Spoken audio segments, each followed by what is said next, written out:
estamos de volta no quadro Conexões e hoje a gente vai receber ela, que é pastora da Hangar 7, lá de Indaiatuba. Ela que é mãe do Brian e do Kelvin, nome chique, né? Os filhos dela. É esposa do pastor Juan Pinheiro e ele que já esteve aqui com a gente na semana retrasada, batendo um papo super interessante. Hoje ela vai estar aqui para falar com a gente sobre como vencer o medo e a ansiedade. Ela que é toda moderninha, cada dia tá com o cabelo de uma cor, ela que tem botado fogo lá na cidade de Indaiatuba com a sua igreja relevante. Seja muito bem-vinda, pastora Keila Braga. Palminhas para ela. Muito obrigada, muito obrigada. Que gostoso estar aqui com vocês. Tudo bem, graças a Deus. Não foi desligada, senhora.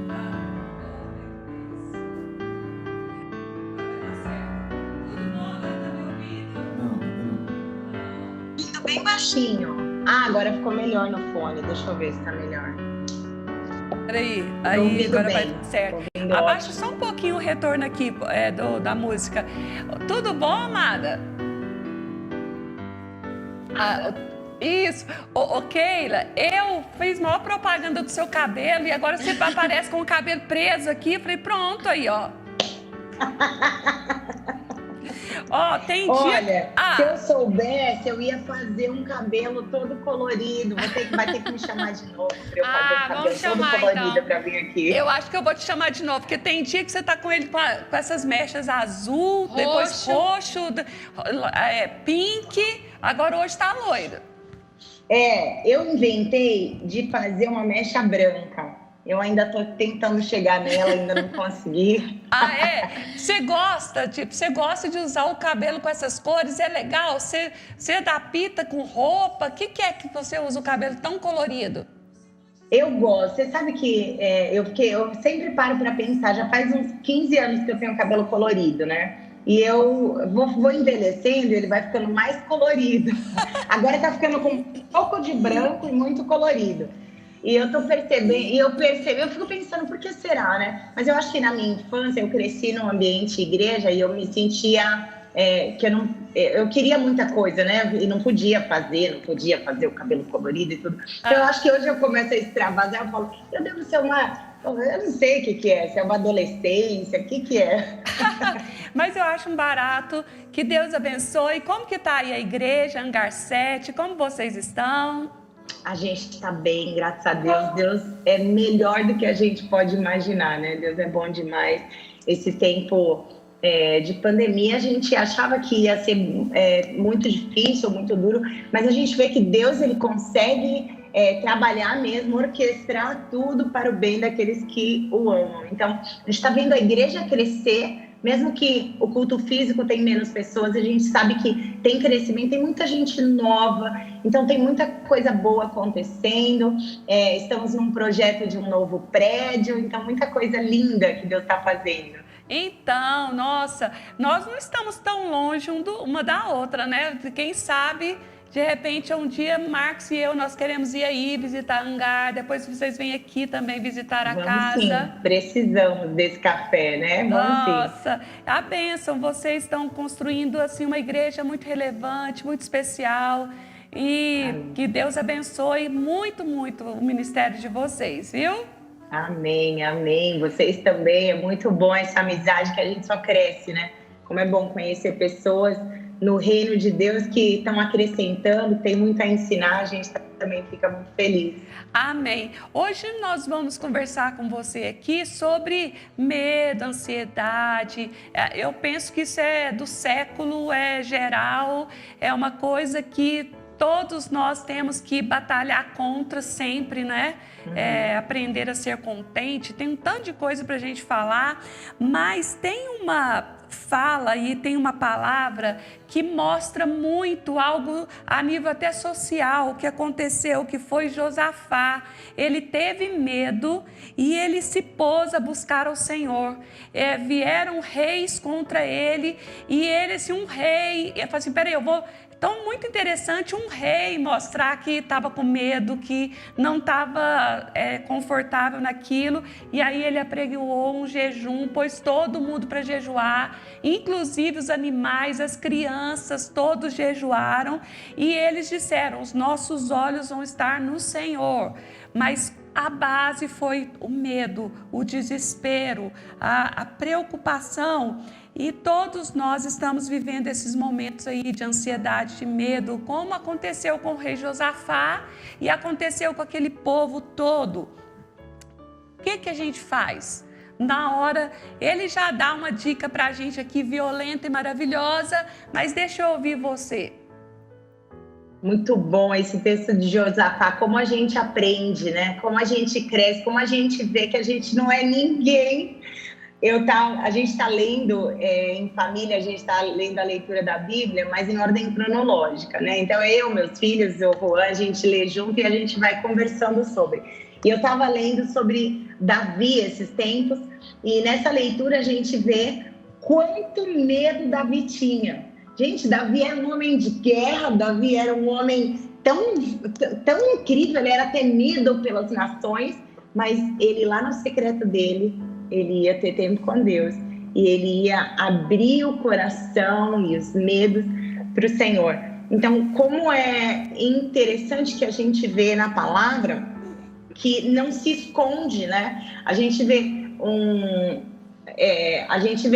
tantas e tantas situações que esses grandes homens de Deus se abriram e para o Senhor, né, em quebrantamento, para dizer: eu estou com medo. Gideão, ele parecia o maior medroso, né? E aí ele com medo foi de madrugada lá derrubar os altares. Então, a gente sabe que o medo, quando a gente estuda um pouco das emoções, a gente sabe que o medo, ele faz parte do ser humano. E Deus, Deus colocou medo? Sim, Deus, ele colocou o medo como uma forma de proteção, de autoproteção. Eu moro no 23º andar. E eu, quando chego no parapeito do meu prédio, eu dou aquela tremidinha no coração. Por quê? Porque eu preciso ter um pouquinho de medo para eu ter noção de que aquilo é perigoso. Quando você vai atravessar uma rua, você para, você olha, porque você precisa. O medo, o ser humano tem medo porque ele precisa se autopreservar, né? Ele precisa se cuidar. O problema é quando esse medo ele avança mais alto do que a verdade, mais alto do que a fé, mais alto do que Deus, mais alto até do que de fato as coisas estão acontecendo. Então a gente vê homens de Deus como Josafá, como Davi, como Gideão, que vê circunstâncias terríveis, assim como a gente está vivendo. A gente está vivendo em uma época muito difícil, mas a gente não pode deixar o medo falar mais alto do que a nossa fé. Uhum. Então, para lidar, eu vejo o apóstolo Paulo, e quando eu li esse texto, eu falei: gente, que texto forte, ó. 2 Coríntios 7, versículo 5, diz assim: pois quando chegamos à Macedônia, não tivemos nenhum descanso, ou não tivemos nenhuma paz, mas fomos atribulados de toda forma, conflitos externos e temores internos. Vê que esses temores internos, ele acontece em todo mundo, em todas as pessoas. E o apóstolo Paulo está aqui dizendo: ei, a gente teve crise de ansiedade, a gente teve crise de pânico, a gente teve depressão, a gente teve... porque na forma como se falava, né, usando a nomenclatura de hoje, ei, a gente teve aqui crises de ansiedade, a gente teve aqui problemas. Então, quando a gente está lidando com essas situações que são reais, a gente precisa primeiro se fortalecer no Senhor, fortalecei-vos no Senhor, depois alegrai-vos no Senhor, novamente eu direi, alegre-se no Senhor. Alegria é um antivírus, né? Eu sou muito alegre, então o Juan às vezes olha e fala assim: amor, olha o que está acontecendo, e eu tô lá rindo. Que coisa boa! É bom é bom demais, mas às vezes eu acho que eu perco o chão, né? Aí o Juan vem me ajudar e a gente junto vai lidar com a situação. O equilíbrio, né? Mas deixa eu te falar, a ansiedade, porque a gente vai falar assim, ó, o medo e a ansiedade. Tanto medo como ansiedade são sentimentos que vão ocorrer na nossa vida. Porque uma pessoa que não tem também um pouco de ansiedade, fica aquela pessoa ociosa, não anseia nem pelo dia de amanhã. Apática, não é? Mas como você disse, a grande questão nossa e grande questão social e até espiritual é dos desequilíbrios e de algo crônico, aquele medo que se tornou pânico, aquele medo que se tornou terror, aquela ansiedade que penetrou na vida da pessoa e tipo assim, ó, tirou ela do lugar da fé e a vida dessa pessoa travou, a vida dessa pessoa adoeceu. Então, os extremos realmente que são perigosos, né? Exato. Quando a gente lida com pessoas, né, a gente que pastoreia a igreja, a gente que lidera, de repente tem pastores assistindo, ou líderes de pequenos grupos e células, quando a gente lidera pessoas, a gente precisa estar consciente da dinâmica, da diferença das pessoas, porque quando a gente, veja bem, a gente tem N situações, né? O que você está falando, quando o medo chega numa situação de desespero. Quando a gente lê sobre ansiedade, quando a gente lê sobre pânico, é aquele medo da morte, aquele medo, aquele desespero, né? Aquela ansiedade que deixa de ser apenas algo na mente e se torna algo físico, com palpitação, com medo, com sobrancelha tremendo, com respiração ofegante e aquele sentimento contínuo de morte, né? E de medo, tudo parece que vai dar errado. Primeiro a gente precisa saber que a gente não está sozinho. A gente precisa ter pessoas nas quais a gente confia para conversar. A gente cresceu numa dinâmica de eu sou brasileiro, eu nunca desisto, eu sou crente, eu tenho fé, isso aqui não é de Deus, crente não tem depressão, né? Quanto que a gente já... Não, isso é demônio, expulsa, ora para você ser liberto. Mas existe algo além do espiritual, existe algo também físico, algo emocional e também espiritual, né? Nós somos corpo, alma e espírito, a gente precisa cuidar de nós. Então, primeiro, a gente não pode estar sozinho nessa. Existem situações dos extremos que a gente vai precisar de médico certo, talvez a gente vai precisar de um remédio, talvez a gente vai precisar, por quê? Porque os nossos neurônios estão dando comandos errados, ou não estão dando comandos, ou não estão alimentando, a serotonina não está chegando no cérebro, e o hormônio da alegria não está produzindo, o hormônio do amor não está sendo produzido. Então, a gente precisa normalizar algumas coisas. Não é verdade? Você também cresceu nesse meio que tudo era... Não, isso é demônio, isso é errado, isso é mal. Sim, eu cresci exatamente nisso aí. É tudo muito espiritual e sem olhar esse homem como alma, e que a gente tem emoções e que a gente tem sentimentos. E por muito tempo, né, a igreja teve um preconceito, tipo assim, eu vou lá no dentista, o dentista é de Deus, mas o psiquiatra, eu não sou louco.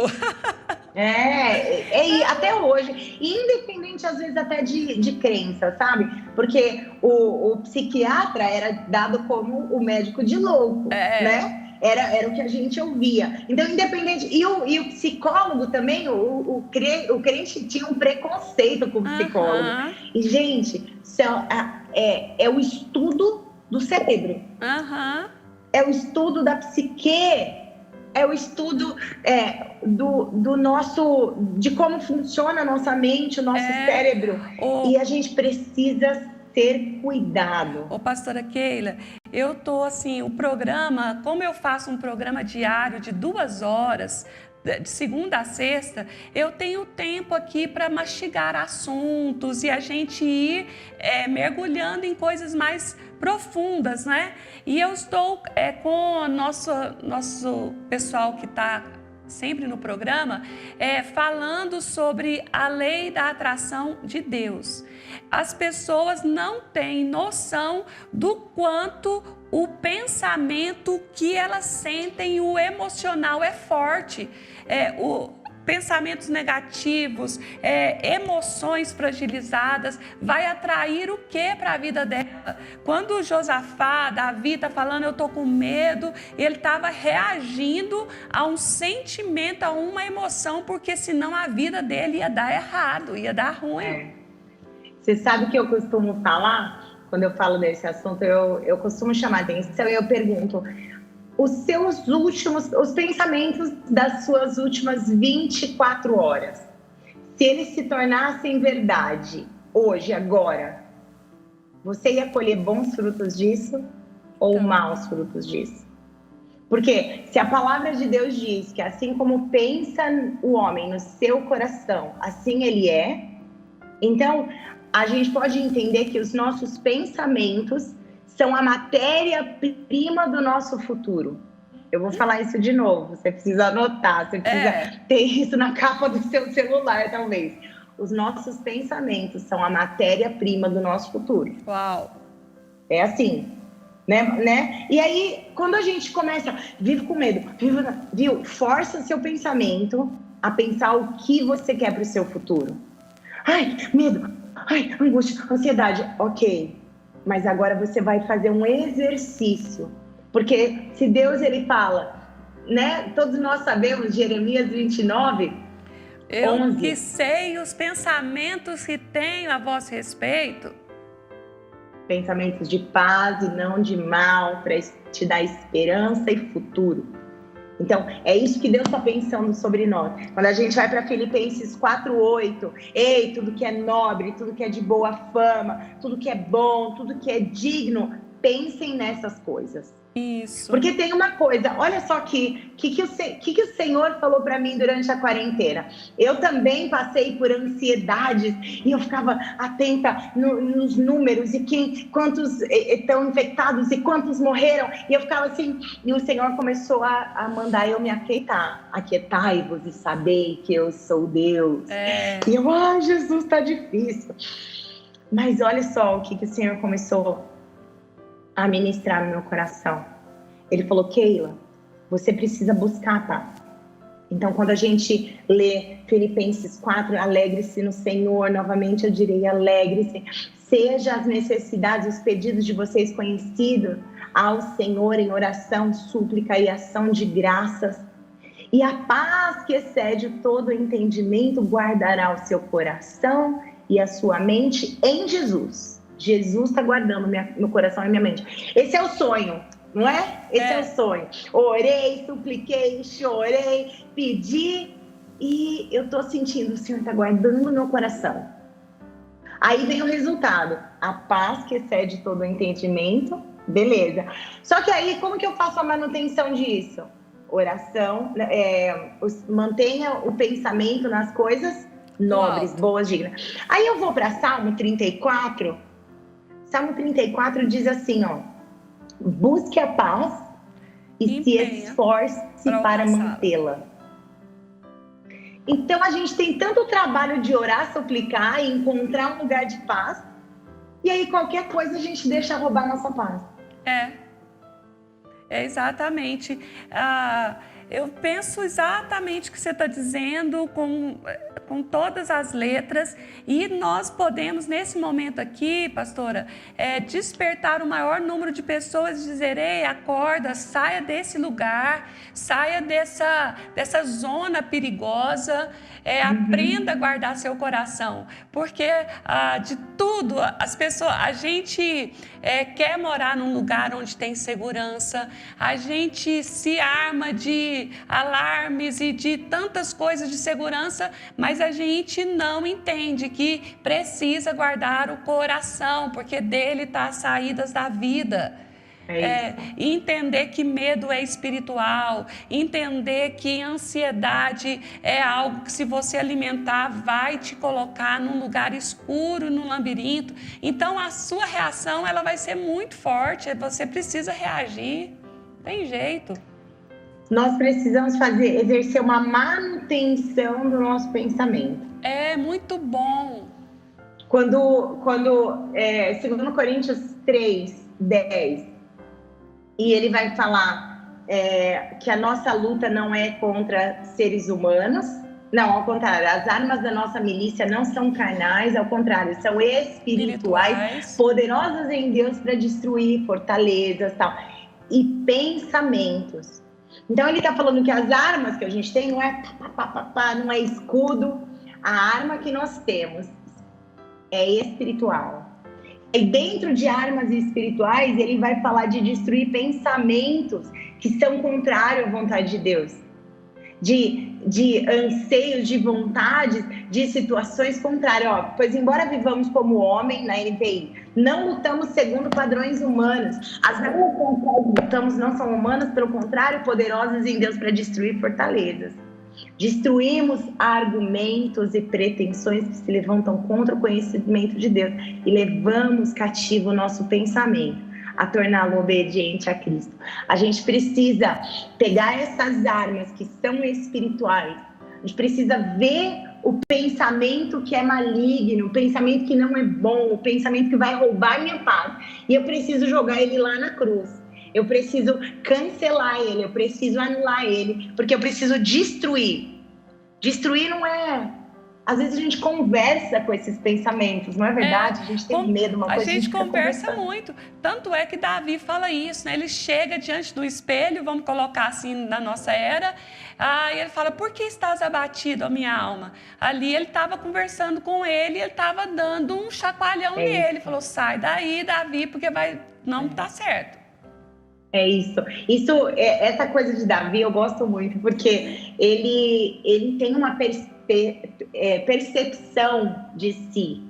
Eu vejo que eu falho muito porque às vezes me falta essa percepção, eu não percebo. Graças a Deus pelo Espírito Santo, que ele fala, Keila, onde você está indo? Keila, o que você está pensando? Keila, corrige. Então eu percebo que o Espírito Santo vem e vai trazendo essa solução, vai resolvendo o meu coração, vai me lavando e me limpando, porque é isso que eu preciso.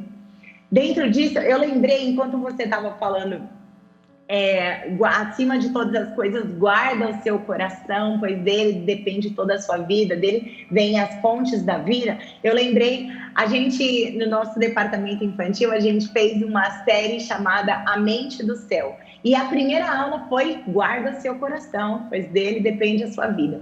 E dentro dessa aula a gente fez um exercício com as crianças e eu amo esse exercício, eu gosto de falar dele porque é algo para a gente aplicar. A gente colocou o guarda o seu coração como um guarda mesmo, como um policial, um guarda-costas, um guardião, e a gente colocou essa guarda no nosso coração e a gente perguntou para as crianças, quem é esse guarda? É o Espírito Santo. Muito bom! Então convido o Espírito Santo para ser esse guarda do seu coração. Mas e aí? Como que você vai guardar? Guardar do quê? Guardar de coisa que quer entrar e não deveria, né? Porque um guarda na porta de um condomínio, na porta de um shopping, então vai guardar aquele lugar para o que não pode sair ou o que não pode entrar, né? Uhum. Então, a gente guardando o coração de quê? De pensamentos. Então, a gente brinca com as crianças, né? Então, se vem um pensamento, eu não sou amado, ninguém me ama, o que o guarda vai falar? Esse pensamento não pode entrar. Se vier na sua mente, na sua vida, eu não sou suficiente, eu não posso, eu não vou conseguir, eu estou pensando em morte, eu prefiro morrer. Qualquer desses pensamentos, o Espírito Santo guarda o meu coração. E aí a gente colocou para as crianças várias frases e a gente colocou uma lixeira e um coração. E as crianças vinham, pegavam aquela frase e sabia, e ali tinha que ter o discernimento para saber, isso vai para o meu coração ou isso eu jogo no lixo. Então, se a gente colocar isso em prática na nossa vida, os nossos medos, vou jogar no lixo. As nossas ansiedades no lixo, o nosso pensamento de baixa autoestima, de insuficiência. Eu fui procurada por uma moça que falou assim, Keila, meu casamento está caindo aos pedaços. Eu falei, mas o que está acontecendo? Aí ela falou assim, eu não me sinto suficiente para ele. Falei, meu Deus, tem tanta gente com o casamento caindo aos pedaços porque tem traição, porque tem abuso, porque tem violência, e você está num dilema interior. Ei, você precisa das verdades de Deus, você precisa jogar isso no lixo, jogar isso fora. E a gente conversou, e ela atravessou e tem atravessado um processo de cura. Então, veja, muitas coisas estão aqui. E a gente precisa ser guarda, precisa pedir o Espírito Santo para se tornar o guardião da nossa mente, do nosso coração, para a gente não deixar isso entrar. Porque lembra que o que entra, né? A boca fala do que o coração está cheio, você começa a falar. Aí depois você colhe do que você falou e aquilo se torna realidade. Então, é um ciclo, né? Que a gente precisa ser muito cuidadoso para a gente não cair nessas ciladas. É muito, muito mesmo. E assim, para a gente terminar, eu queria que você desse uma dica, como a pessoa pode, se ela está abatida, se ela está ansiosa, se ela está passando por um lugar, um momento assim que está difícil para ela, o que você fala nesse momento para ela? Olha, então, primeiro passo, manutenção do pensamento. Vamos jogar essas mentiras fora. Por que eu falo mentiras? Porque muitas vezes são fatos. A coisa está acontecendo, né? Mas o que eu preciso enxergar do ponto de vista do céu. Pronto. Quando a gente lê em 2 Coríntios 5,17, que aquele que está em Cristo é nova criatura, as coisas velhas já passaram, o versículo que antecede ele, o versículo 16, ele fala assim: a ninguém mais consideramos do ponto de vista humano. Ainda que antes a gente considerava Jesus assim, a gente considerava Jesus menos. Mas o apóstolo Paulo está convidando a gente a celestial, um ponto de vista mais alto, um ponto de vista do céu. Então, deixar de enxergar as situações da sua vida, da sua família, as situações que te deixam amedrontado. Talvez alguns daqui estão com familiares no hospital, mas em vez de deixar essa situação do nosso ponto de vista do medo, do pânico, a gente precisa ser... Engraçado, Jesus, ele ressuscita, ele fala que a gente ressuscita com ele e ele nos faz assentar em regiões celestiais. Então, hoje a gente já não está mais assentado nesse ponto de vista humano.